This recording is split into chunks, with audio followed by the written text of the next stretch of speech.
I'm Joe. And I'm Ben. And we're the Bourbon Boys. Let's pour a glass.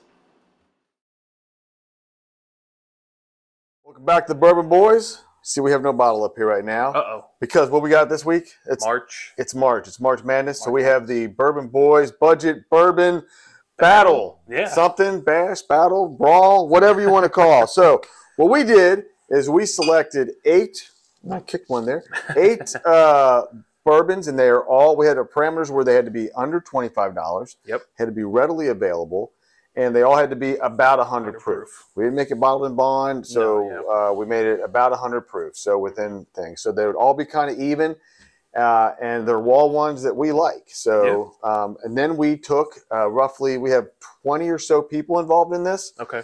Yep. That sampled them blind. We had some people that are just casual bourbon drinkers or whiskey drinkers, and some that are pretty serious whiskey drinkers.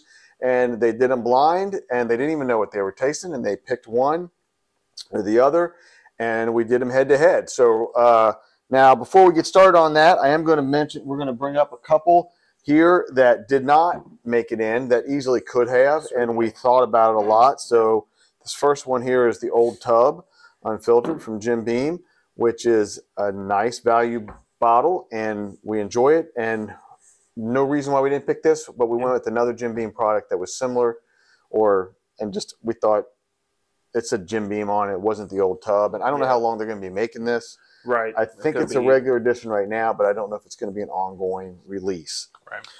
Another one that I seriously thought about is this one right here, Old Bardstown from Willett Distillery, bottled and bond. 100 proof. It's like $20, but the reason this one did not make the cut, Kentucky only. It's only in Kentucky. So if you're in Kentucky, we're going to throw this out here, and we'll be doing one on this. I would pick up a bottle of this. Yeah. So then another one on the list here we have is this Benchmark, which is from Sazerac, bottled in bond. So Benchmark 8 is a low-end one that's not particularly good, but they have recently, a couple years, about 2 years ago, they came out with a whole line of, it's got foolproof, it's got a top shelf, it's got a single barrel, and I can't remember well. There's like 5 of them, and one of them is the bottled and bond. It's 100 proof.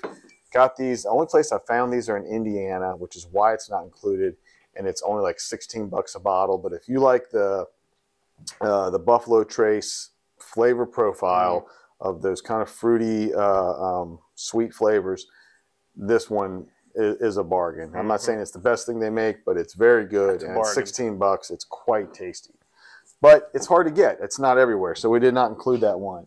And then one I had in and then I took out for a couple of reasons is the Early Times, which is this is a liter bottle, but I think this one came to like $17 a bottle. I think it's like 23 or 24 even for a liter, which still would qualify for our thing. However, 2 reasons. One, it's not that hard. It's not that easy to find. Right. You can get bottles, but they're here and there. It's hit or miss. But the bigger reason I didn't, because I do think it's pretty widely distributed, and you can get it sometimes, is that it was recently sold to Sazerac from Brown-Forman. Brown, yeah. So I don't know how that change is going to affect it. So this is an older one. This is from Brown-Forman. As you can see, I do enjoy this. I don't know. So we didn't include that one because of the switch, because of the changeover. Okay. So the ones we did throw out there are Old Forester 100 from Brown-Forman. It's quite tasty. We wanted to include a wheater in there, so we have Rebel 100 right there. Now we paired these up, and I'm listing them in pairs randomly. There's really no seating in this. No. We enjoy them all. Yep. So these two went together. Then we had a staple of JTS Brown.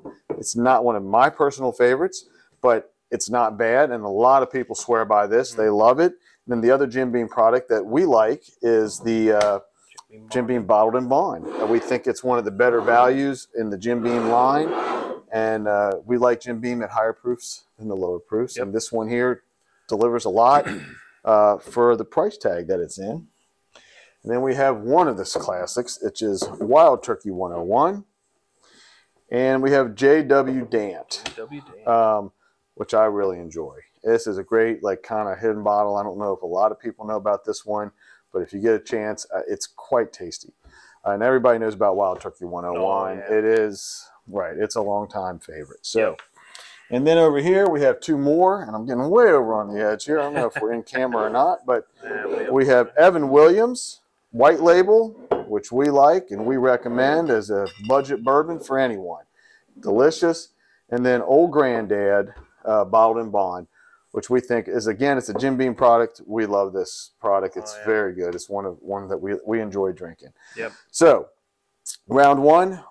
Do you have any favorites in this one? Did you have couple that you would think would make it? I was rooting for this one. You were rooting for the Rebel 100. Yeah. I do like the Rebel 100. Love that one. It's very nice. Mm-hmm. I can't say that was one that I was rooting for because I honestly like all of these, and I would be happy to drink all of these. Mm-hmm.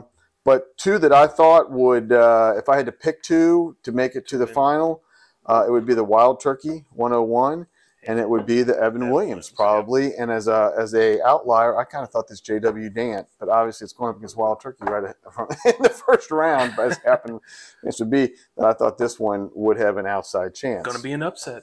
Could be an upset.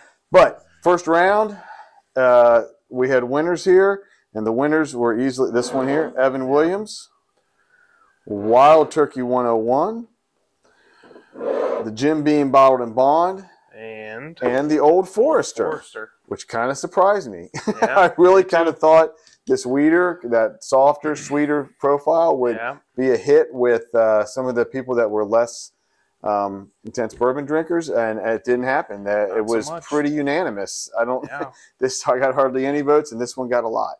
Mm-hmm. So that's round one, and we'll be back for round two next time. Soon. Yeah. All right.